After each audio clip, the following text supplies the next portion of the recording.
استغفر الله العظيم. يا بنتي كفايه نكد، لا ذاكرتي ولا رحتي الدرس، ما ينفعش كده. هروح ازاي من غير موبايل؟ انت يعني كنت مولوده بموبايل؟ الله، نصيبك كده، وانا ذنبي ايه بقى؟ خلاص يا هاجر، اول الشهر هقبض الجمعيه واديها لك، هات اللي انت عايزاه. انا لسه هستنى اول الشهر، يعني انا هقعد شهر كامل من غير ما امسك الموبايل؟ شوفي بتعلي صوتك وتتنططي برضه، عيب كده، هتفقعي مرارتي. يا ساتر، خدي موبايل يا هاجر على ما تشتري موبايل.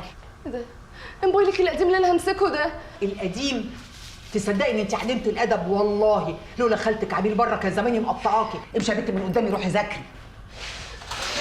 تعالي هنا، 100 مره قلت لك ما تدبدبيش وانت ماشيه. استغفر الله العظيم. خلاص يا هاجر، انا شايله 500 جنيه جوه عشان تصليح الغساله، خديهم هاتي الموبايل اللي انت عايزاه. طب والغسالة؟ هغسل على ايدي الشهر ده كمان، مش هيجرى حاجه لغايه ما اقبض الشهر الجاي. لا لا لا يا ماما، لا لا، انت ذنبك ايه يعني؟ ذنبي اني خلفتك يا حلوه. طب بصي، هو انا هضطر بقى استحمل الشهر ده وامري لله. انت برضه بتتعبي يعني، حرام. عارفه يا بنتي يا هاجر، لما بحس كده ان انت حاسه بيا انا وابوكي وقلبك علينا، بفرح بيكي قوي.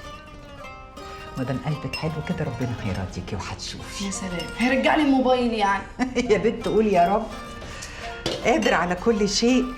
يمكن يطلع الحرامي عنده ضمير ويرجع لك موبايلك، مين عارف. يا سلام. يلا حبيبتي، روحي ذاكري بقى وامشي من قدامي. طب بقول لك ايه، هو انا ممكن فعلا يعني الاقي الحرامي ده ويرجع لي موبايل؟ لا مش ممكن، لكن ممكن تلاقيني ملبساك الصينيه دي في دماغك لو زودتي كلمه واحده كمان. نكديه.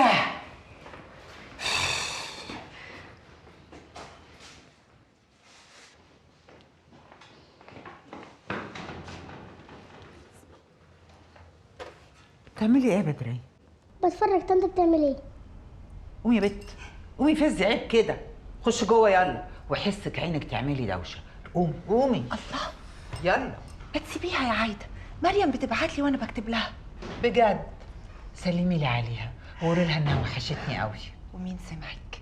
ده انا هموت عليها، بس هانت ان شاء الله هتخلص امتحانات وترجع على طول.